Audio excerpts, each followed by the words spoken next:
प्रयागराज के कसारी मसारी कब्रिस्तान में शनिवार को एक ऐसा मंजर देखने को मिला जिसने वहां मौजूद हर शख्स को भावुक कर दिया। एक तरफ 21 साल के अवान का जनाजा था, दूसरी तरफ 4 साल बाद पहली बार एक साथ खड़े थे अतीक अहमद के 3 बेटे उमर, अली और अहजम। 2 बेटे जेल से पैरोल पर पहुंचे थे जबकि तीसरा बेटा पहले से ही बाहर था। अवान को मिट्टी देने के बाद तीनों भाई एक दूसरे से लिपट कर पपक पड़े। फिर वो अपने पिता अतीक अहमद की कब्र पर पहुंचे, कब्र पर सिर रख कर रोए। असद और अशरफ की कब्र पर भी पहुंचे और फिर बुआ से मुलाकात हुई। इस पूरे घटना क्रम में सिर्फ गम और आंसू नहीं थे। 4 साल बाद भाइयों का मिलना था। कब्रिस्तान के बाहर उमड़ी हजारों की भीड़ थी, पुलिस की सख्ती थी, टूटी बैरिकेडिंग थी। उस भीड़ के बीच जेल की वैन में बैठे 2 भाई जो आधे घंटे तक एक दूसरे की वैन को निहारते रह गए। देखिए अवान के आखिरी सफर की पूरी कहानी।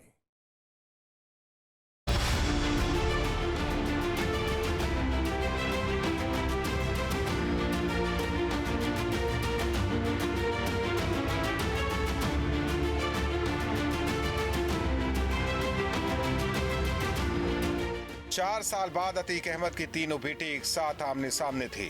मौका खुशी का नहीं, मौका था अपने सबसे छोटे भाई अवान को आखिरी विदाई देने का।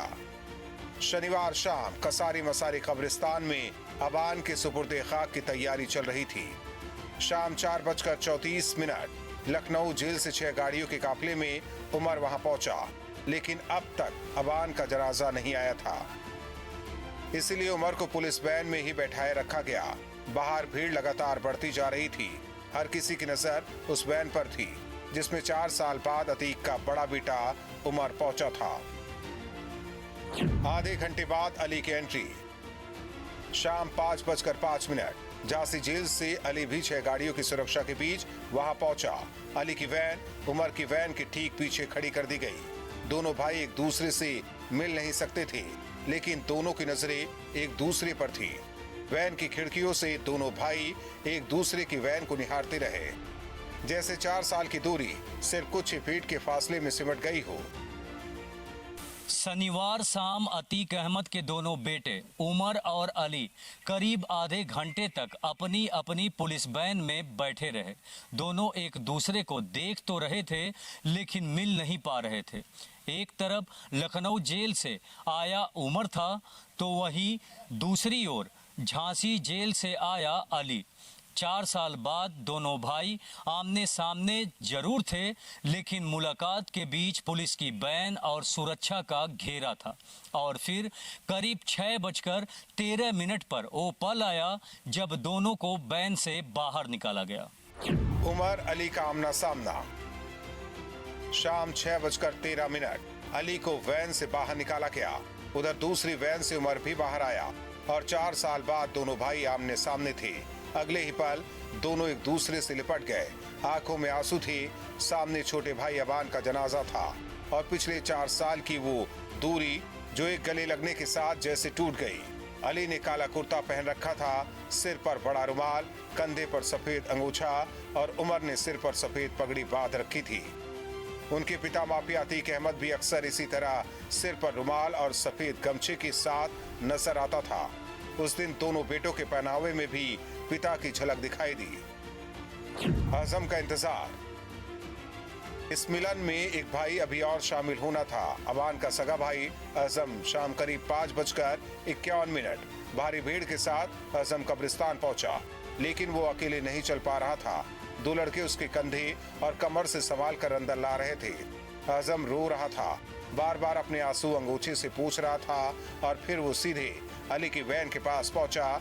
4 साल बाद तीनों भाइयों का मिलन अब सामने था। छोटे भाई का उठा जनाजा। अवान का जनाजा जमीन पर रखा था। परिवार के सगे लोगों ने जनाजे को कंधा देने की शुरुआत की।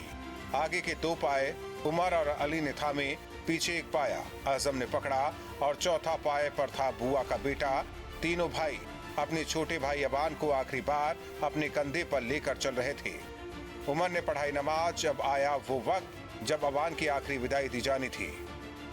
कब्रिस्तान में कई मौलाना और मौलवी मौजूद थे। मस्जिद की पेश इमाम भी मौजूद थी, लेकिन अवान के जनाजे की नमाज किसी मौलवी ने नहीं बल्कि उसके बड़े भाई उमर ने पढ़ाई। जेल जाने के बाद उमर ने दाढ़ी रख ली है। बताया गया कि वो वहाँ धार्मिक किताबें पढ़ता है। कुरान की तिलावत करता है। इसी वजह से उसने खुद अपने भाई के जनाजे की नमाज की इमामत करने की इच्छा जताई और फिर अबान को मिट्टी दे दी गई।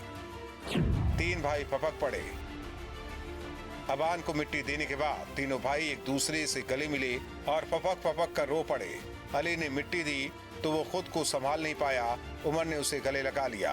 पास खड़ा आजम भी रो रहा था। ये तीनों भाई 4 साल बाद एक साथ थे, लेकिन जिस भाई के लिए एक साथ हुए थे वो अब उनके बीच नहीं था।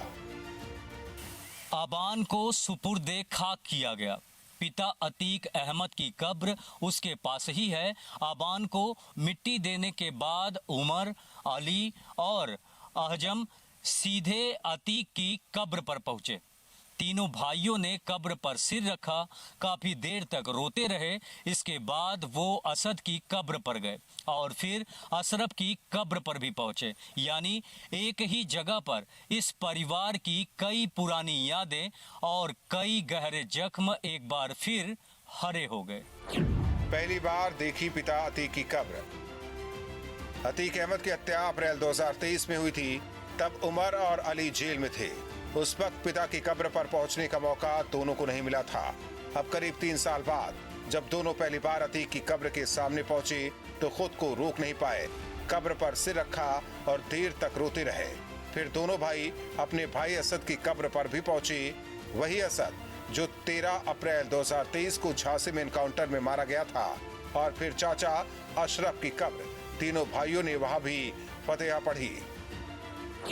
एक कब्र कई दर्द। अतीक, असद, अशरफ और अबान। कब्रिस्तान के बाहर दिखा सैलाब। कब्रिस्तान के अंदर जितना गम था बाहर उतनी ही बेचैनी। अतीक के दोनों बेटों को देखने के लिए हजारों की भीड़ जमा थी। पुलिस ने बैरिकेडिंग कर रखी थी। मेन गेट से एंट्री रोक दी गई, लेकिन भीड़ बढ़ती गई। फिर बैरिकेडिंग टूट गई, लोग अंदर घुसने लगे।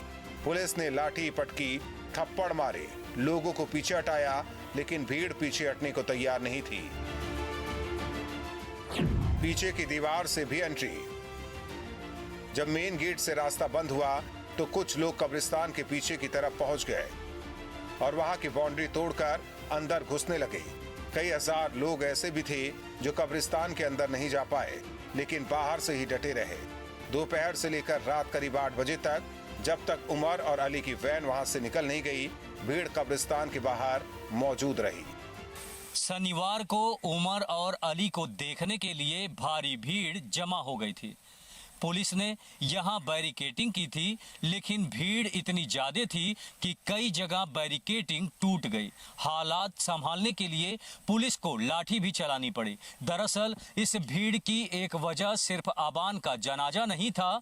लोग 4 साल बाद अतीक के दोनों बेटों को भी देखना चाहते थे, क्योंकि इससे पहले असद, अतीक और अशरफ के जनाजे के दौरान भी बड़ी संख्या में लोग यहां पहुंचना चाहते थे, लेकिन पुलिस की सख्ती के कारण उन्हें रोक दिया गया था।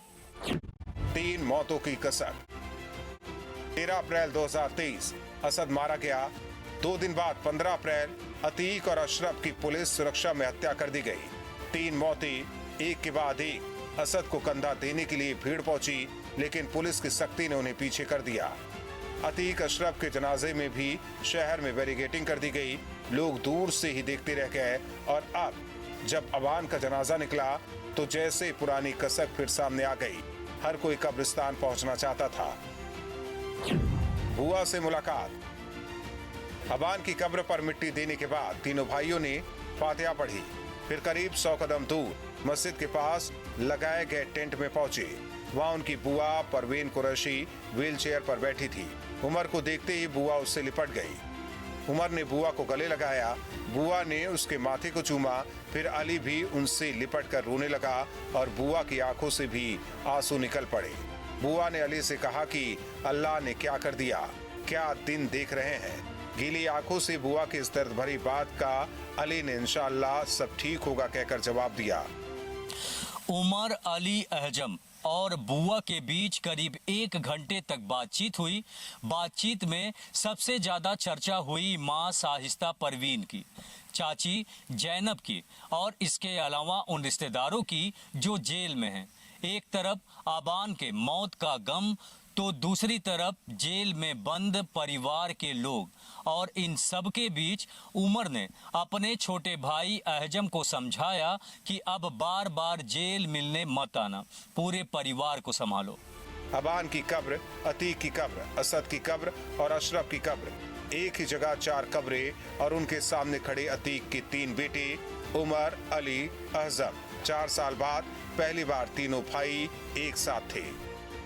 इस पूरे मंजर में सबसे ज्यादा दर्द शायद इस बात का था कि जिन 3 भाइयों को एक साथ होना चाहिए था वो 4 साल बाद एक साथ हुए, लेकिन अपने छोटे भाई को मिट्टी देने के लिए।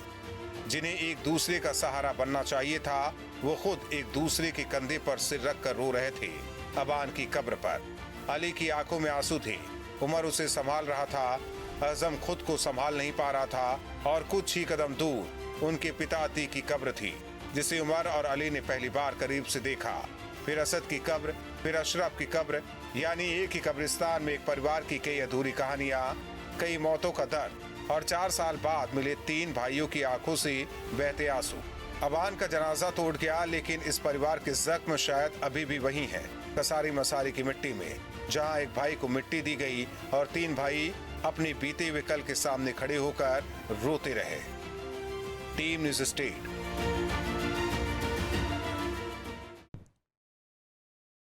एक वक्त था जब प्रयागराज पे घर से निकला जिसे पूरा शहर खौफ खाता था, नाम था अतीक अहमद, लेकिन आज उसे अतीक का घर मलबे में तब्दील है। इस मलबे के साथ जैसे अतीक का कुनबा भी बिखरता चला गया। करीब 2.5 साल में एक एक करके परिवार पे ऐसे आफते आई कि अतीक का परिवार मौत, जेल और फरारी के बीच फंसकर रह गया। पहले बेटे असद का इनकाउंटर, फिर महज 2 दिन बाद अतीक और अशरफ की गोलियों से हत्या, अब छोटे बेटे अबान की सड़क हादसे में मौत। तो आखिर इन 2.5 साल में अतीक के परिवार के साथ क्या क्या हुआ, कौन मारा गया, कौन जेल में है, कौन फरार है और कौन अब भी इस बिखरे हुए परिवार की आखिरी कड़ी बना हुआ है। देखिए अतीक के कुनबे के खत्म होने की पूरी कहानी।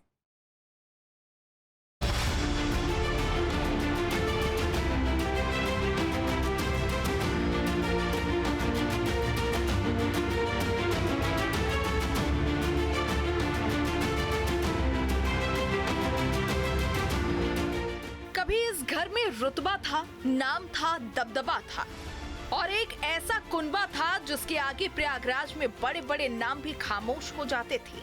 लेकिन वक्त बदला, कानून का शिकंजा कसा और फिर एक के बाद एक ऐसी घटनाएं हुई कि अतीक अहमद का पूरा परिवार ताश के पत्तों की तरफ बिखरता चला गया। आज उसी अतीक के घर की हालत देखिए। जहां कभी सियासी रसूख और अपराध की कहानियां लिखी जाती थी, आज वहां सिर्फ मलबा है। लेकिन ये सिर्फ एक मकान का मलबा नहीं, ये उस परिवार की बिखरने की कहानी है जिसके सबसे ताकतवर चेहरे एक एक करके दुनिया से चले गए या कानून की गिरफ्त में पहुंच गए। 24 फरवरी 2023 कहानी शुरू होती है 24 फरवरी 2023 से। प्रयागराज में दिन दहाड़े उमेश पाल और उनके 2 सरकारी गनर की हत्या कर दी जाती है। इस हत्याकांड के बाद अतीक अहमद और उसके कुनबे की उल्टी गिनती शुरू हो जाती है। उमेश पाल हत्याकांड के बाद पुलिस और एसटीएफ आरोपियों की तलाश में जुटती है और एक एक करके नाम सामने आते हैं।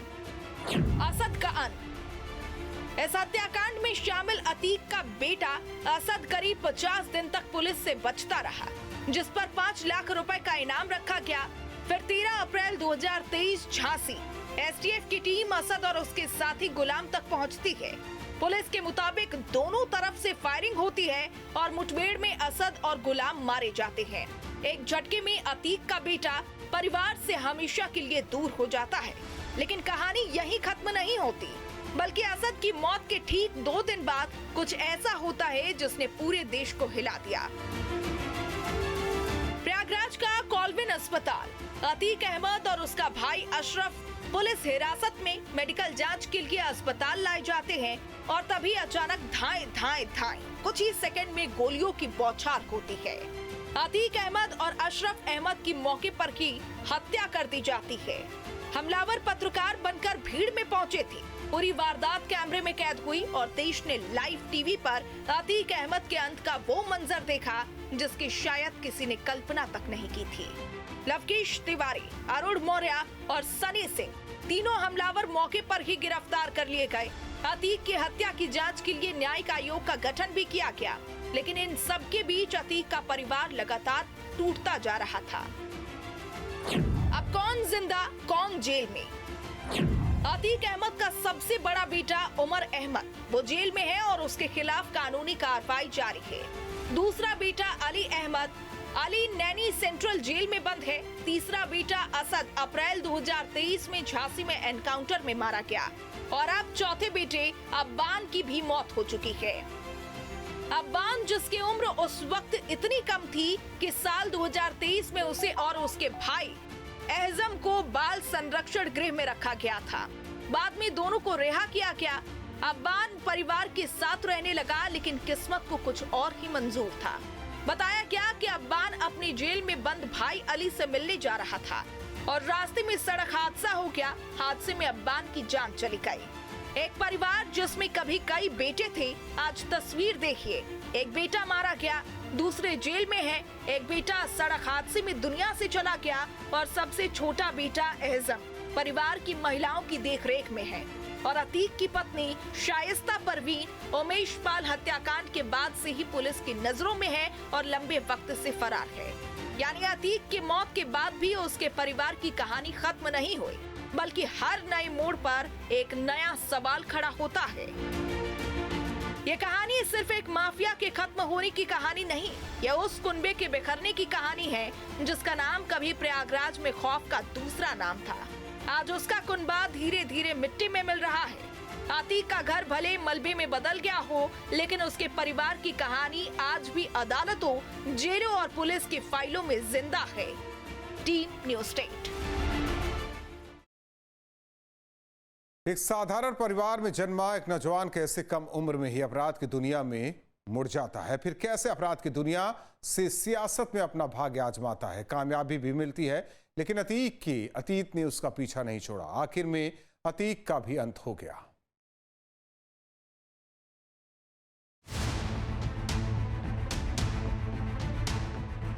अपराध की दुनिया में अपना अलग मुकाम बनाने वाले अतीक अहमद का अतीत उसके वर्तमान से बिल्कुल अलग था। एक साधारण परिवार में पैदा हुआ था अतीक। उसके पिता फिरोज अहमद तांगा चलाया करते थे। तब के इलाहाबाद में अतीक का उदय हो रहा था। साल 1979 में अतीक अहमद नाबालिग था और तभी उस पर पहली बार हत्या का मुकदमा दर्ज हुआ था। 1992 में इलाहाबाद पुलिस द्वारा जारी सूची के मुताबिक अतीक पर हत्या, अपहरण और जबरन वसूली के 4 दर्जन से अधिक मामले दर्ज थे। अतीक का मतलब आतंक हुआ करता था। ऐसा माफिया जिसकी नजर जिस जमीन पर पड़ी उसकी हो गई। इतने संगीन आरोपों में अभियुक्त रह चुके अतीक अहमद ने राजनीति में भी कदम रखा। पहली बार साल 1989 में अतीक ने निर्दलीय चुनाव लड़ा और जीत गया। इलाहाबाद पश्चिमी सीट पर 2002 में वो 5वीं बार चुनाव जीता। 2004 में अतीक अहमद फूलपुर से समाजवादी पार्टी के टिकट पर सांसद चुना गया, लेकिन अतीक अहमद को पहला झटका तब लगा जब उसके और उसके भाई के ऊपर 2005 में राजू पाल की हत्या के मामले में FIR दर्ज हो गई। सूबे में SP की सत्ता गई तो अतीक भी SP से अलग हो गए। अतीक अहमद ने साल 2008 में आत्मसमर्पण कर दिया और 2012 में रिहा भी हो गए। दोबारा अतीक ने SP के टिकट पर 2014 का लोकसभा चुनाव लड़ा, लेकिन हार गया। अतीक अहमद को साल 2019 में सुप्रीम कोर्ट के आदेश पर साबरमती जेल भेजा गया था, जहां से उसे मार्च 2023 में उमेश पाल अपहरण केस में उम्र कैद की सजा सुनाई गई थी।